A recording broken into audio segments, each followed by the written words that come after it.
Hello students, welcome to Math Group 5. Example 5.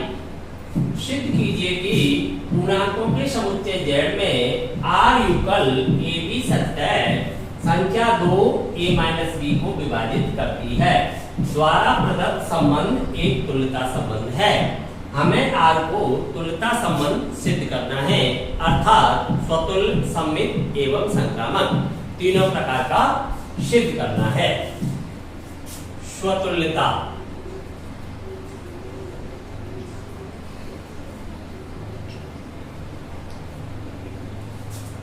माना A belongs to Z, A कोई स्वेच्छाचार है, तब A related A implies A minus A, B के स्थान पर भी A रख दिया, प्राप्त होता है शून्य युगल 2 into 0।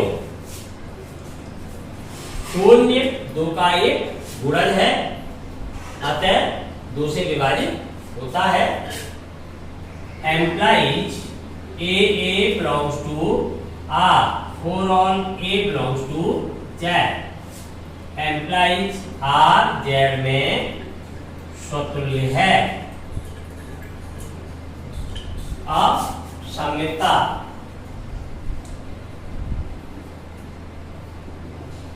कोई दो स्वेच्छाचार A B belongs to Z, यदि A related B implies A minus B equal to R, R belongs to Z। A minus B 2 का कोई गुणज है तो वो 2 से विभाजित होगा। Implies B minus A equal minus 2R, यदि A minus B 2 का गुणज है तो B minus A भी 2 का कोई गुणज होगा, क्योंकि कोई पूर्णांक सम है तो उसका नेगेटिव भी समपूर्णांक ही होता है। R belongs to Z के लिए implies B related A, for all AB belongs to Z, implies R Z में सममित संबंध है। अब संक्रामकता की जांच करते हैं। संक्रामकता, तो अब संक्रामकता सिद्ध करने के लिए माना A B C belongs to Z, यदि A related B implies A minus B equal to R1, R1 belongs to Z। इसी पूर्णांक का 2 गुना एक समपूर्णांक होगा, अर्थात 2 का गुणज होगा, तो A माइनस B को विभाजित करेगा। इक्वेशन फर्स्ट, तथा B related C implies B A के स्थान पर B और B के स्थान पर C, तो B माइनस C इक्वल माना 2R2, जहां R2 belongs to Z। Equation second, अब इन दोनों से हमें ये प्रूव करना है कि A related C, अर्थात हम प्रूव करना चाहते हैं कि A minus C 2 का एक गुणज है। फर्स्ट प्लस सेकंड दोनों इक्वेशनों को जोड़ने पर जब दोनों इक्वेशंस अपन ऐड करते हैं तो B से B लेफ्ट हो गया, क्या बचा A minus C, A minus C युगल इधर 2 कॉमन आ गया तो 2R1 प्लस R2। अब हम देख पा रहे हैं कि R1 एक पूर्णांक है, R2 भी एक पूर्णांक है और दो पूर्णांकों का योगफल सदैव एक पूर्णांक होता है, तो किसी पूर्णांक का दो गुना प्राप्त होता है। इसलिए हम कह सकते हैं a माइनस सी 2 का एक गुणज है, अनिवार्यतः 2 से विभाजित होता है। चूंकि R1 plus R2 belongs to Z implies AC belongs to R. For all A, B, C belongs to Z. implies R Z में संक्रामक संबंध है। संबंध R स्वतुल्य है, सममित है एवं संक्रामक भी है। अतः सिद्ध होता है कि R Z में एक तुल्यता संबंध है।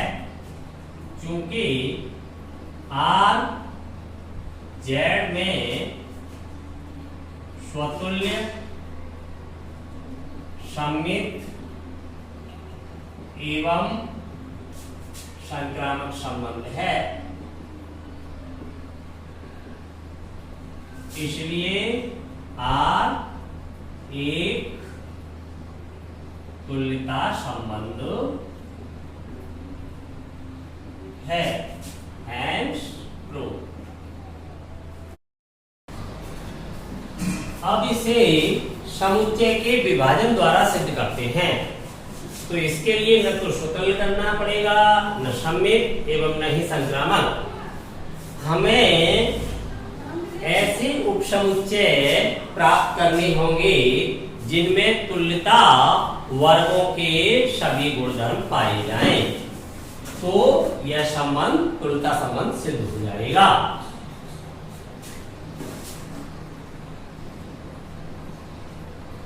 अल्टरनेटली अवयव पूर्णांकों का समुच्चय Z -3 -2 -1 0 1 2 3 up to and so on, एक पूर्णांकों का समुच्चय Z है। इसमें अलग अलग अवयवों से संबंधित अवयवों के उपसमुच्चय लिखेंगे। तो अवयव कोई भी एक अवयव लेते हैं इसमें से, पूर्णांकों में से, जैसे हमने 0 लिया, 0 से संबंधित सभी पूर्णांकों का समुच्चय x such that x equal to R belongs to Z। अर्थात जो 0 से रिलेटेड हैं वो पूर्णांक कैसे होंगे? सम। क्योंकि 0 से अंतर करना या 0 को घटाना, केवल चिन्ह का अंतर रहेगा, संख्यात्मक मान समान प्राप्त रहेगा। तो वो पूर्णांक 2 के गुणज होंगे, अर्थात वो समपूर्णांक होंगे, तभी 2 से विभाजित हो पाएंगे। तो ऐसे x होंगे, अर्थात ऐसे पूर्णांक होंगे जो 2 के गुणज होंगे। जैसे -4 -2 0 2 4 up to and so on, ये पूर्णांक होंगे। अवयव 1 से संबंधित सभी पूर्णांकों का समुच्चय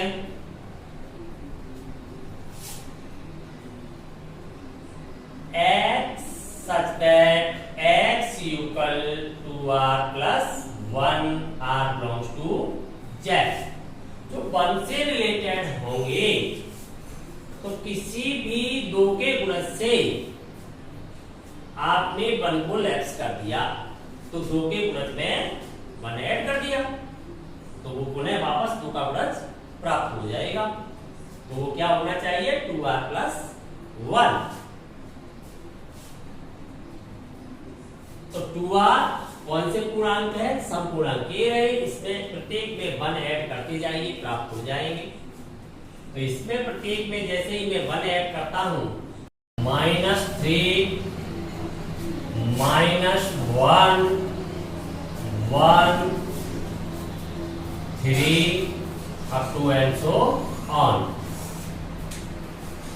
तो यहां पर नोट कीजिए कि 0 से संबंधित जो पूर्णांक है वो सम पूर्णांक है, और 1 से रिलेटेड जो पूर्णांक है वो विषम पूर्णांक है। युगल इसे आप मान सकते हो ई, सम पूर्णांकों का समुच्चय, इवन नंबर्स, और इसे मान सकते हैं ओ, ऑड नंबर्स, विषम पूर्णांकों का समुच्चय। क्योंकि हम जानते हैं कि किसी सम पूर्णांक से सम का अंतर करोगे तो सम माइनस सम इक्वल सम, और विषम से विषम का अंतर करेंगे तब विषम माइनस विषम इक्वल सम। अगर सम और विषम लिया जाएगा तो विषम प्राप्त होगा, जो 2 से विभाज्य नहीं होगा। तो 2 उपसमुच्चय प्राप्त हुए। यदि हम अब अन्य अवयवों से संबंधित अवयवों के समुच्चय लिखेंगे तो इनमें से ही कोई प्राप्त होगा। जैसे कि विचार करें 3 का लिख के देखें, तो 3 से रिलेटेड होगा, 3 कैसा पूर्णांक है यहाँ पर? विषम। तो विषम से सभी विषम पूर्णांक रिलेटेड हो जाएंगे। जो विषम से विषम का अंतर क्या आएगा? सम। सम आएगा तो 2 से विभाजित हो जाएगा। तो कौन सा समुच्चय प्राप्त हो जाएगा? यही। अगर कोई सम पूर्णांक लेते हैं तो फिर कौन सा प्राप्त हो जाएगा? यही। चाहे सम -2 ले, चाहे 4 ले, चाहे कोई सा भी ले। तो हम इस निष्कर्ष पर पहुंचते हैं कि हमें 2 ही विभिन्न प्रकार के ऐसे उपसमुच्चय प्राप्त होते हैं जिनके अंतर्गत निम्नलिखित गुणधर्म होने चाहिए। तो जांच करते हैं। यहां ई का प्रत्येक अवयव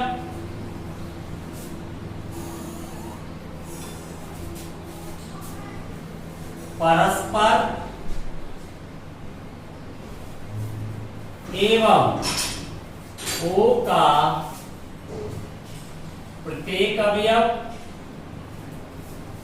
भी परस्पर संबंधित है।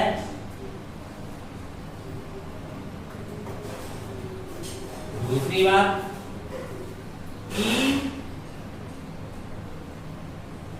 का कोई भी अवयव तथा ओ का कोई भी अवयव एक दूसरे से संबंधित नहीं है।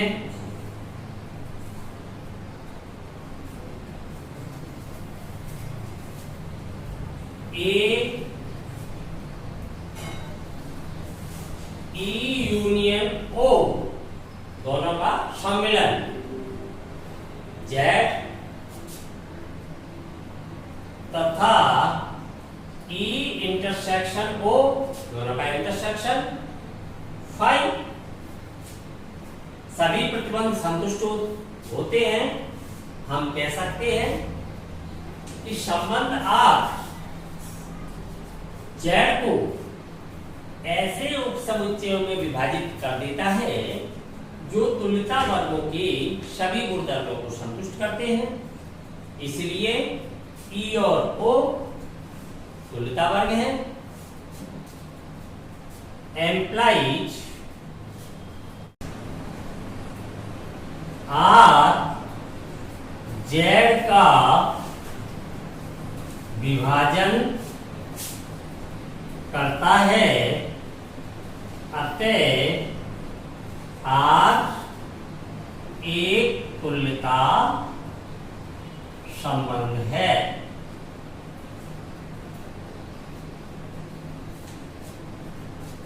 अतः हमने यहाँ पर संबंध आर को विभाजन का प्रयोग करते हुए तुल्यता सिद्ध किया। अब संख्या 2 के स्थान पर संख्या 3 लेते हैं तो स्वतुल्य सममित संक्रामक का प्रयोग करके आसानी से किया जा सकता है। वहां 2 का गुणज था तो यहाँ पर 3 से विभाजित होने के लिए संख्या 3 का गुणज हो जाएगी, तो वहां 2r तो यहाँ पर 3r। परंतु इसे हम विभाजन का प्रयोग करते हुए सॉल्व करते हैं तो अलग अलग अवयवों से संबंधित उपसमुच्चय लिखें। पूर्णांकों का जो समुच्चय है z equal -3 -2 -1 0 1 2 3 up to and so on.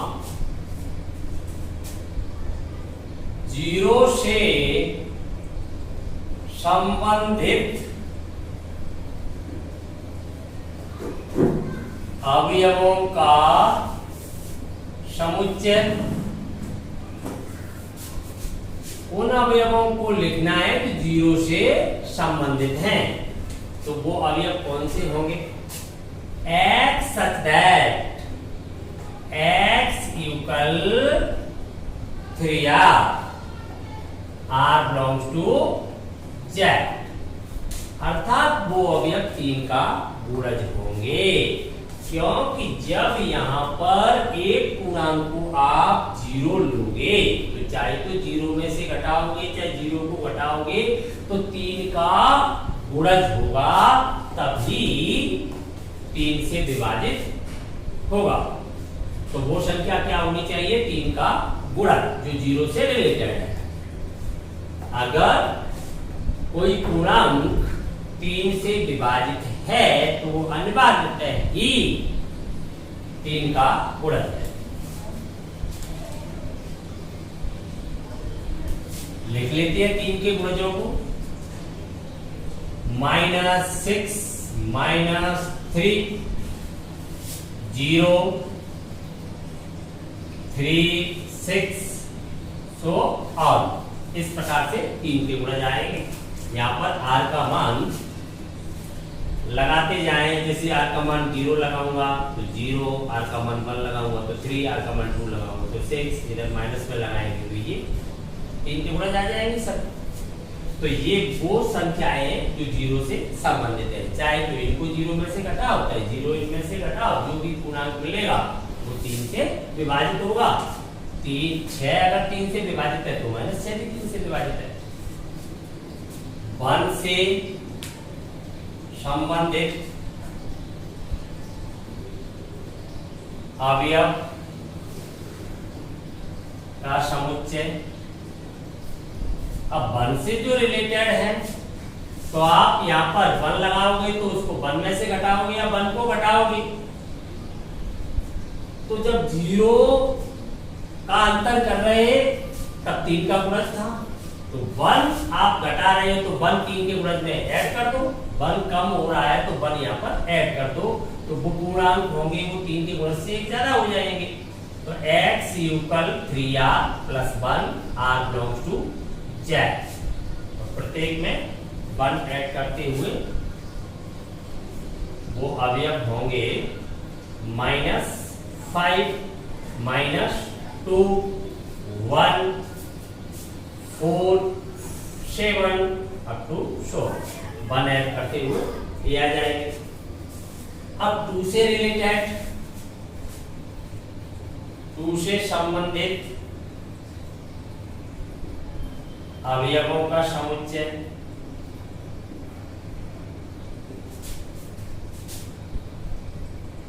x such that x equal, जब यहाँ 2 का अंतर कर रहे हो तब यहाँ पर 2 ऐड कर दो 3 के गुणज में, तो वही 3 के गुणज फिर प्राप्त हो जाएंगे।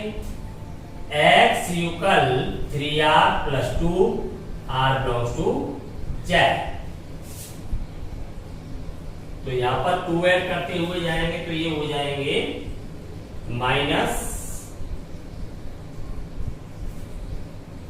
4, यहाँ 2 ऐड करेंगे तो -1 2 5 8,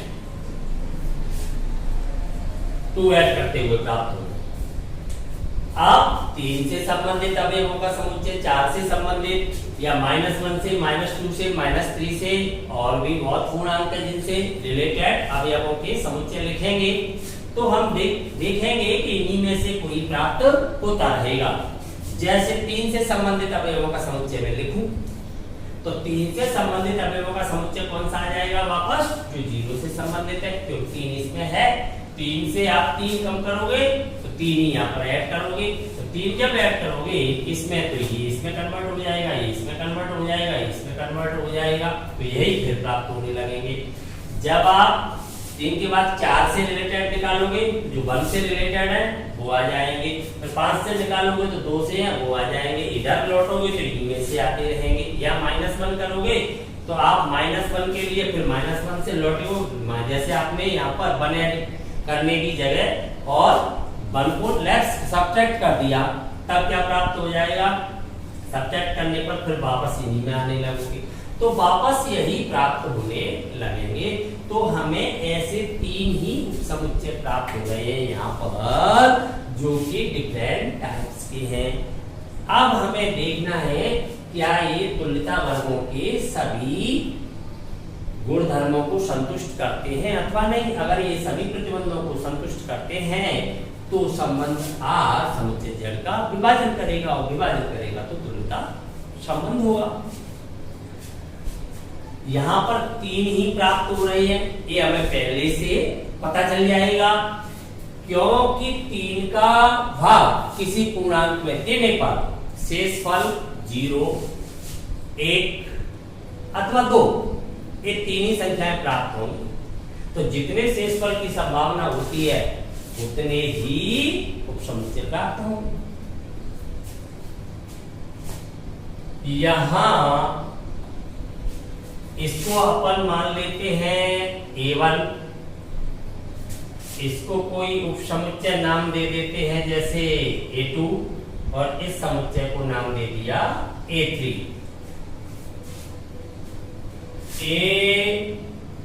AI के सभी अवयव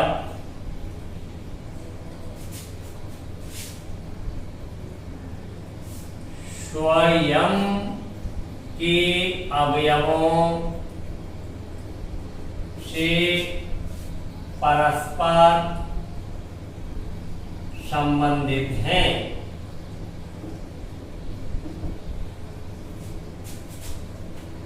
AI का कोई भी अवयव AJ के किसी भी अवयव से संबंधित नहीं है।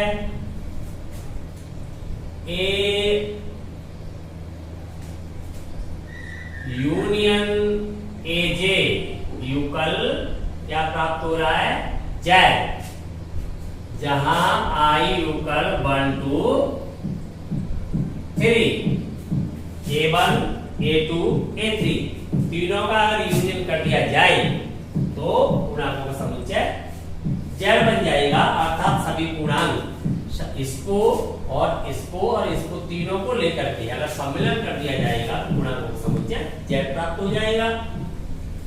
तथा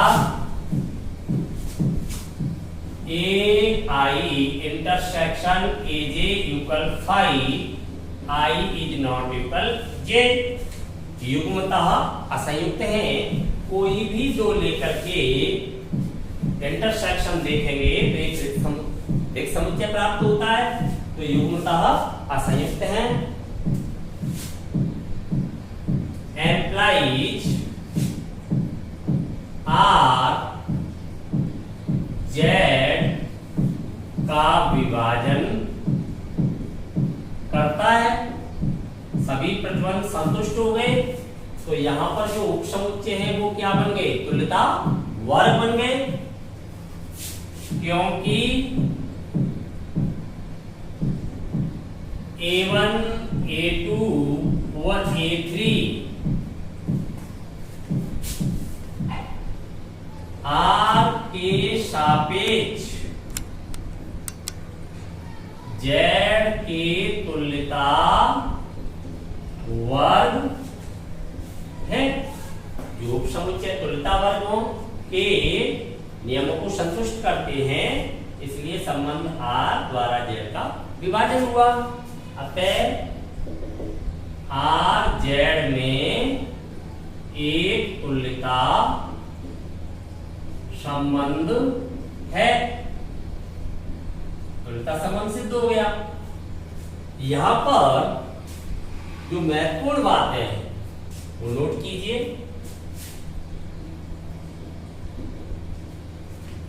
यदि A इक्विवेलेंट B, आपको पहले बताया जा चुका है कि दो अवयवों के मध्य में ये साइन तुल्यता संबंध को व्यक्त करता है, अर्थात ये दो अवयव तुल्यता संबंध द्वारा जुड़े हुए हैं।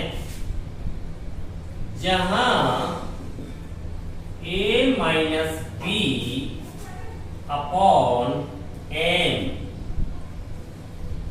A minus B upon M equal R belongs to Z। तात्पर्य यह है कि A माइनस B M से विभाजित होता है, क्योंकि पूर्णांक प्राप्त हो रहा है। पूर्णांक प्राप्त हो और शेषफल शून्य प्राप्त हो तो भाग पूरा पूरा चला जाता है। तो इसे ऐसे पढ़ा जाएगा कि A माइनस B M से विभाजित होता है। तो यहाँ पर 3 के स्थान पर हमने इसे जनरल यानी व्यापक बना दिया कि कोई भी M हो, तब कुल तुल्यता वर्गों की संख्या, कुल तुल्यता वर्गों की संख्या M होती है। हमने इससे पहले क्वेश्चन में नोट किया था कि जब यहां संख्या 2 थी तो तुल्यता वर्ग 2 बने थे, एक समपूर्णांकों का और एक विषम पूर्णांकों का। जब यहां पर संख्या 3 ली गई है तो तुल्यता वर्ग 3 बने हुए हैं, A1 A2 और A3। जब यहां पर M संख्या ली जाएगी तो तुल्यता वर्गों की संख्या भी M प्राप्त होगी। जो कौन कौन से होते हैं? 0 1 2 अप टू M माइनस 1 होते हैं। यहां पर भी देख पा रहे हैं हम कि 0 से संबंधित तो तुल्यता वर्ग 0 A1 कौन है? यहां पर 0 का तुल्यता वर्ग है, जिसे ऐसे लिखा जा सकता है। A2 1 का तुल्यता वर्ग है, जिसे ऐसे लिखा जा सकता है। A3 2 का तुल्यता वर्ग है।